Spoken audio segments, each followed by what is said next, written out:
नमस्कार विद्यार्थी मित्रांनो, मी आहे रेणुका तांगले. स्वागत आहे तुमचं आपल्या YouTube चॅनल वरती.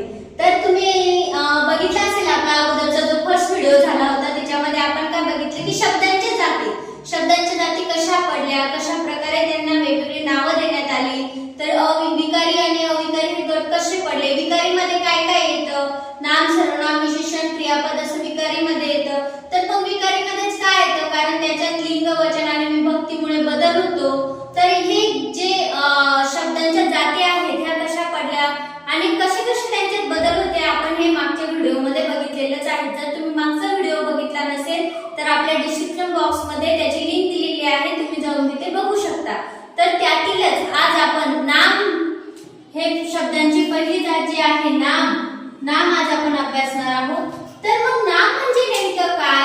नाम म्हटलं की आपल्या डोक्यात लगेच बघा कसं क्लिक होतं. कुणाचे तरी मित्राचं नाव, शहराचं नाव, गावाचं नाव, वस्तूचं नाव. जसं की माझं नाव रेणुका, ही एक रूम आहे, हा बोर्ड आहे, हा पेन आहे, माझी ही मैत्रीण आहे. मी म्हणजे काहीही आपल्या मनात येऊ द्या, आपल्या मनात कोणती व्यक्ती येऊ द्या, कोणती वस्तू येऊ द्या किंवा कोणती कल्पनाही येऊ द्या, त्याच्या अगोदर आपल्या माइंडमध्ये काय येतं तर नाम.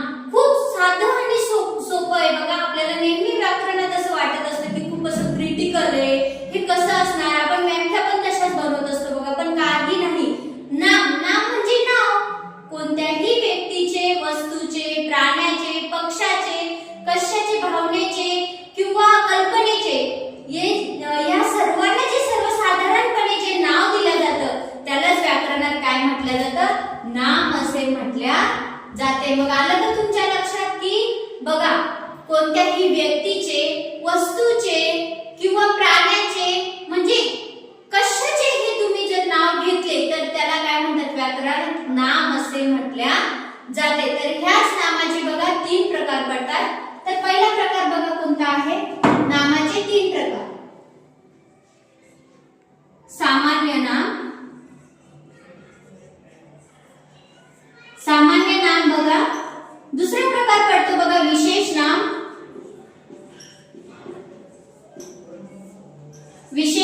आणि तिसरा प्रकार आहे बघा भाववाचक नाम, भाववाचक नाम. यामध्ये बघा विशेष सामान्य नामाचे सुद्धा पुढे दोन प्रकार पडतात. एक आहे समुदायवाचक नाम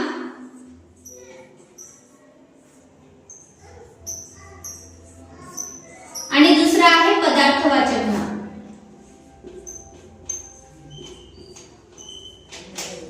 पदार्थवाचक नाम. तर हे 3 नामाचे किती प्रकार आहेत? सामान्य नाम एक आहे, विशेष नाम एक आहे आणि भाववाचक नाम एक आहे. तर आपण अगोदर सामान्य नाम काय आहे हे अभ्यासूया की सामान्य नामामध्ये नेमकं काय काय येतं. परत त्याचे 2 प्रकार आहेत, ते कोणकोणते आहेत की समुदायवाचक नाम व पदार्थवाचक नाम. मग समुदायवाचक मध्ये काय येतं आणि पदार्थवाचक मध्ये काय येतं. तर चला पहिलं अगोदर आपण अभ्यासूया सामान्य नाम.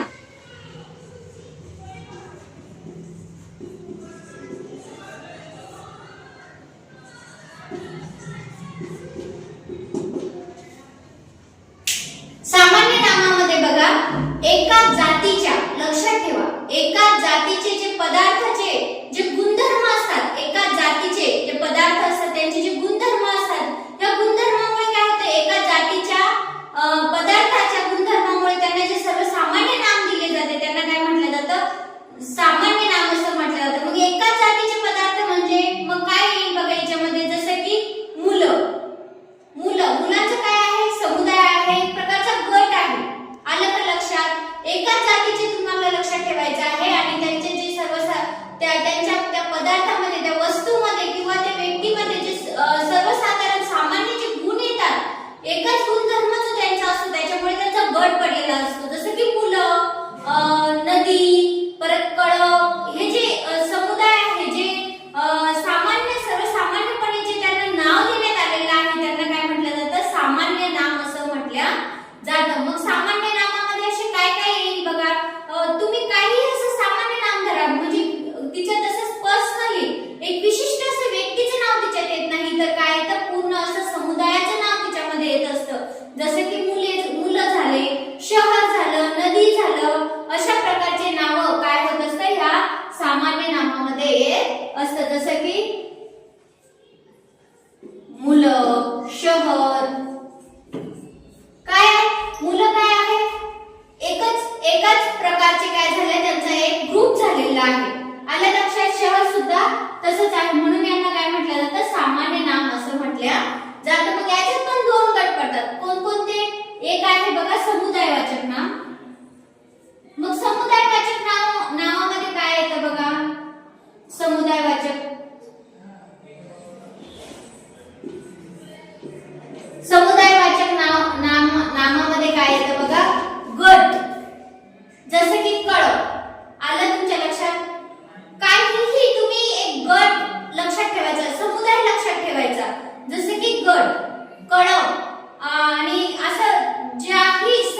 प्रकारचा गट म्हणजेच काय समुदाय, जसे की कळप, सैन्य,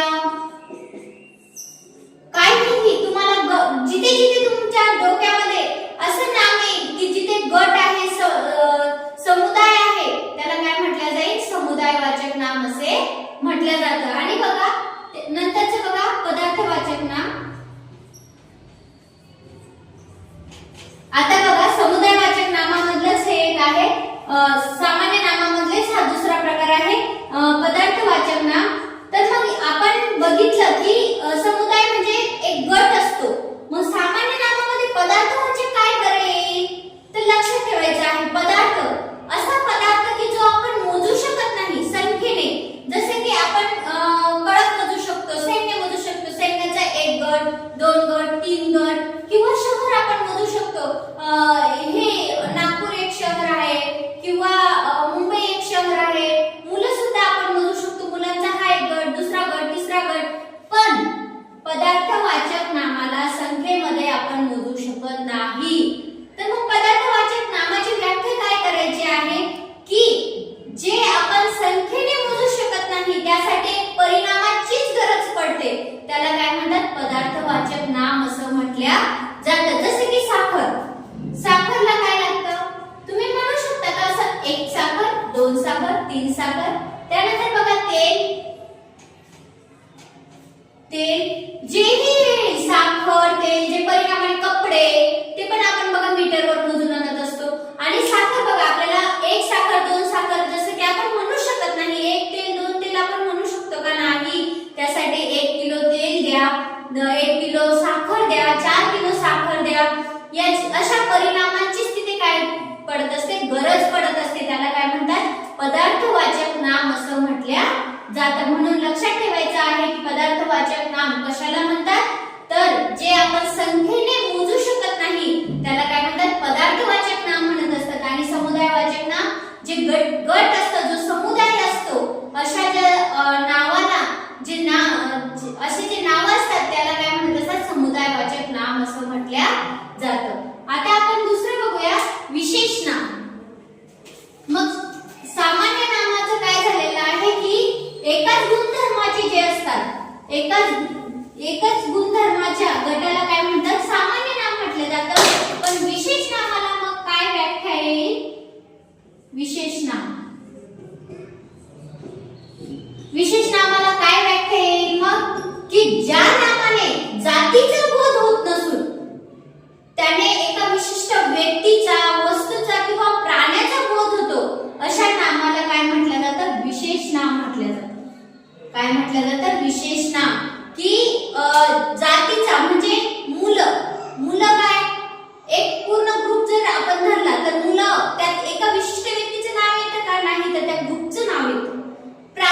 प्राण्यांचा बोध होतो बरोबर, तर अशा जातीचा बोध होत नसून विशिष्ट एका व्यक्तीच्या चित्रामध्ये बोध होतो त्याला विशेष नाम म्हणतात. विशेष नामामध्येच बघा त्याची व्याख्या आलेली आहे, जिथे जातीचा बोध होत नसून, ज्या नामामध्ये जातीचा बोध होत नसून विशिष्ट एका व्यक्तीचा बोध होतो त्याला काय म्हटलं जातं विशेष नाम असं म्हटलं जातं. जसं की सामान्य नामामध्ये बघा नद्या बरोबर, तर विशेष नामामध्ये काय येईल नद्यांचे नाव, जसे की गंगा, यमुना, सरस्वती. आलं लक्षात. मुलींची मुलं, मग मुलाचे एखादं नाव जसे की राम. मग शहर, सामान्य नामामध्ये आपण शहर घेतलं, मग तसंच पुणे. विशेष नामामध्ये शहर मध्ये काय येईल पुणे. तर अशा प्रकारे काय होत असतं की पूर्ण जातीचा इथे काय होत नाही, बोध होत नाही, किंवा आपल्याला विशिष्ट व्यक्तीचा किंवा वस्तूचं जिथे नाव येतं म्हणून याला काय म्हटलं जातं विशेष नाम असं म्हटल्या जातं. आता तिसरं बघूया आपण भाववाचक नाम. आता भाववाचक नाम, भाववाचक नामामध्ये बघा कोणत्याही व्यक्तीचा ज्यातून भाव, धर्म, गुण आपल्याला कळत असेल त्याला काय म्हणतात भाववाचक नाम असे म्हणतात. आणि एक नेहमी लक्षात ठेवायचं, भाववाचक नामाला स्वतःच काही असं अस्तित्व नाही. जसं की बघा आपण गंगा एक नदीचं नाव घेतलं तर गंगा ही त्याला स्वतःच असं एक अस्तित्व आहे. जसं की गंगा एक नदी आहे, एखाद्या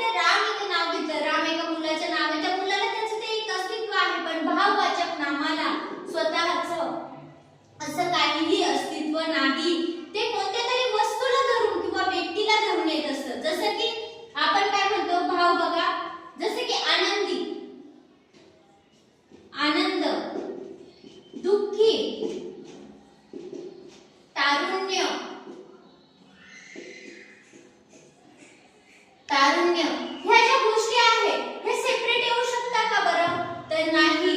राम आनंदी आहे किंवा सीता दुःखी आहे किंवा आणखी एखाद्या मुलाचं नाव रुपाली काय आहे, आता तिचं तारुण्य वय आहे. अशा ह्या ज्या गोष्टी आहेत ह्या काय कुणीतरी व्यक्तीला धरूनच येत असतात. म्हणून भाववाचक नाम हे स्वतःचं अस्तित्व घेऊन येत नाही. भाववाचक नाम हे कोणत्या तरी व्यक्तीला किंवा वस्तूला धरूनच भाववाचक नाम हे येत असतं. म्हणूनच काय म्हटलं गेलं आहे की भाववाचक नामाला स्वतःचं असं काहीही अस्तित्व नाही, ते कोणत्या तरी वस्तूला किंवा व्यक्तीला धरून येत असतं. आणि लक्षात ठेवायचं आहे बघा की भाववाचक नाम जे आहे, भाववाचक नामामध्ये कधीही अनेक वचन होत नाही. बघा, आनंदी व्यक्ती त्याचं अनेक वचन होऊ शकतं का? नाही. दुःखी व्यक्ती त्याचं अनेक वचन होऊ शकतं का? तारुण्याची व्यक्ती अनेक वचन होऊ शकतं का? नाही होऊ शकत. एक लक्षात ठेवायचं आहे नामामध्ये की सामान्य नामाचं काय होतं? अनेक वचन होतं. जसं की मुलं, मुलाचे मुले, परत नदीचं नद्या.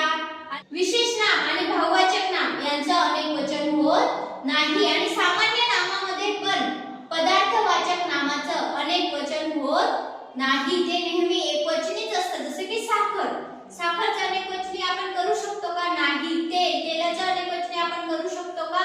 नाही. तर नेहमी सामान्य नाम जे आहे, जसे की बघा सामान्य नामामध्ये जर आपण घेतलं मुलं, तर मुलांचं अनेक वचन आपण मुले करू शकतो. बरोबर? करू शकतो की नाही? आता भाववाचक नाम घ्या बरं. जसं की घेतलं गोडवा, करू शकतो अनेक वचन? नाही करू शकत. विशेष नामाचं घेतलं बघा राम, रामचं अनेक वचन करू शकतो? नाही करू शकत. एक्झाम्पल देऊन सुद्धा बघा, तुम्ही स्वतःही करून बघा, होत नाही. आणि पदार्थवाचक नाम बघा, साखर, साखरचं पण होतं का? नाही होत.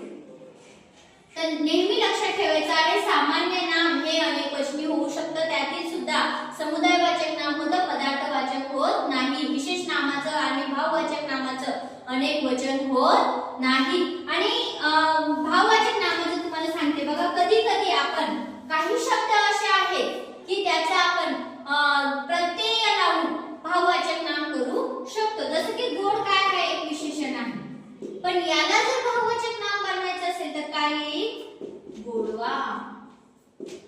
श्रीमंत हा एक शब्द आहे बघा. मग याला जर भाववाचक नाम बनवायचं असेल तर काय करावं लागेल? श्रीमंती. तर असे प्रत्यय लावून आपण भाववाचक नाम काय करू शकतो? तयार करू शकतो. तर अशाच प्रकारे तुम्हाला वेगवेगळे नाव, भाववाचक नाम